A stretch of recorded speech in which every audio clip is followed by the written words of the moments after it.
A1 B1 C1 be 3 points in XY that lines A1 C1 and B1 C1 are tangents to the curve. ये कौन सा curve है? Parabolic curve है ना, ठीक है। y square is equal to 4ax के form में है, इसके ये टेंजेंट्स हैं। C1 पॉइंट नहीं होगा, तभी इफ 0,0 ये ओरिजिन है, C1 का पॉइंट दे दिया है, then which of the following statements is are true? Diagram बनाओ, फिर ट्राई करो। y square is equal to 8x है,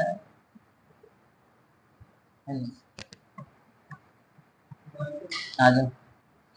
C1 कहाँ पे पॉइंट है? -4,0 -4,0 ये है C1 और A1 B1 पॉइंट से टेंजेंट से, ओरिजिन है O0, फॉलोइंग स्टेटमेंट से जाती, यहाँ से ही ड्रॉ किया गया होगा, कहीं OA1 नीचे होगा या OB कहीं भी है, B1 ऊपर है या A1 ऊपर है। हाँ, यहाँ ले लेते हैं A1 और यहाँ ले लेते हैं B1, ठीक। तो क्या लेंथ निकालना? पहला OA1 का क्या लेंथ है? 4√3। A1 B1 का लेंथ, चल तो A1 B1 का क्या लेंथ है?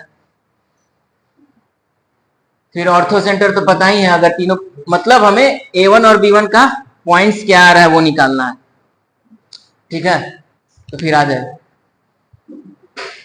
निकाल। अच्छा, A पॉइंट और B पॉइंट आ गया। कैसे निकाल ले? अच्छा, पैरामीट्रिक लिए।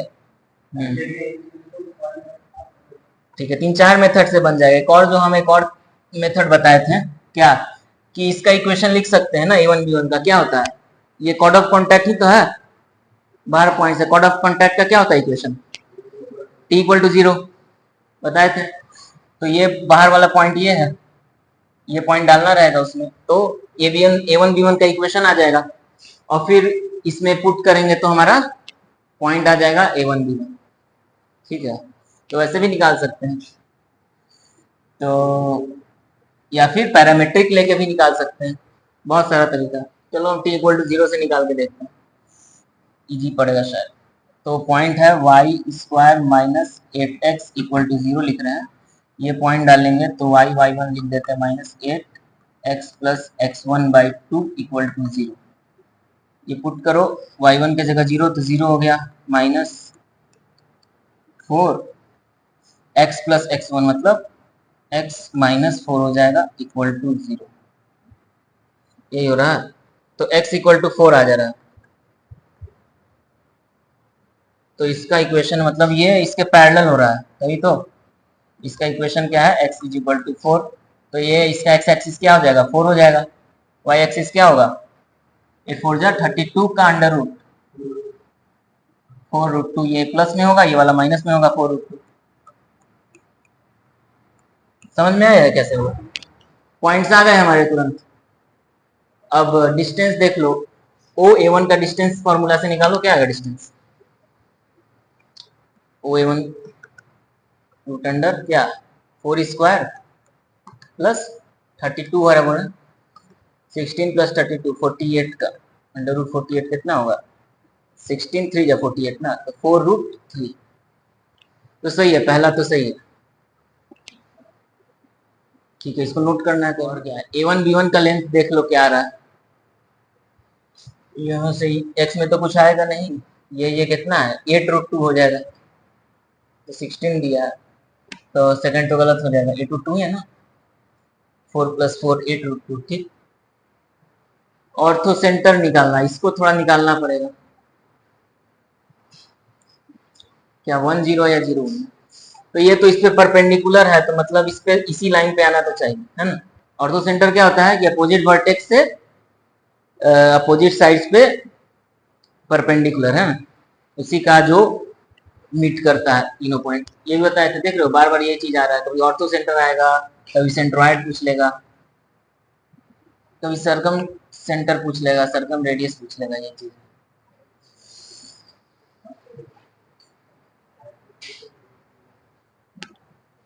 स्लोप क्या है, A1 C1 का स्लोप है क्या, हमें निकालना इस, ये तो पता ही है हमें ना, ये वाला तो नहीं निकालने की जरूरत है, कोई हम ये पॉइंट ले रहे हैं, मान लो ऐसा, इसमें परपेंडिकुलर हो, तो B1 और इसको क्या हम लिए हैं B1Q, ठीक है। तो A1 C1 का क्या है स्लोप, ये देख लो, उसके फिर उससे हमको B1Q का स्लोप पता चल जाएगा, है ना।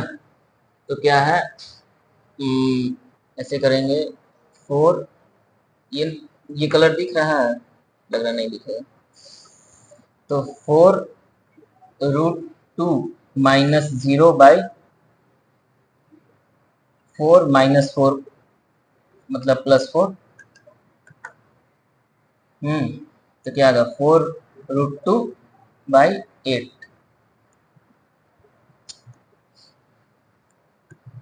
तो आ रहा है √2। तो आपका इसका B1Q का करे है ना, अच्छा 1/√2 है, -√2 हो जाएगा, B1Q का -√2 हो गया।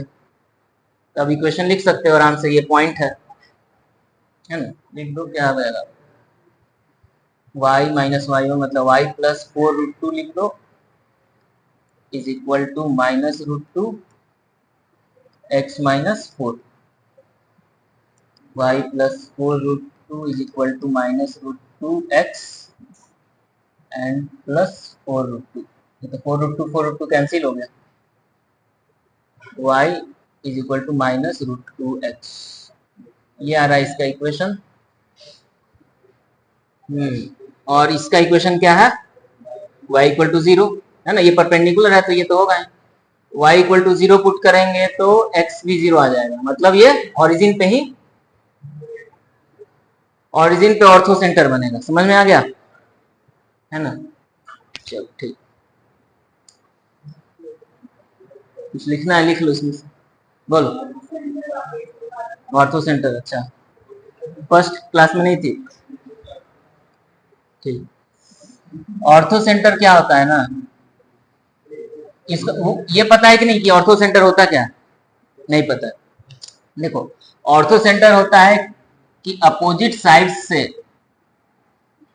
एल्टीट्यूड, तीनों एल्टीट्यूड डाल दो अपोजिट वर्टेक्स से अपोजिट साइड, ठीक है, वो एक पॉइंट पे मीट करते हैं, तो उसी पॉइंट को क्या कहते हैं, ऑर्थो सेंटर, समझ गए, वही क्या होता है, ऑर्थो सेंटर होता है।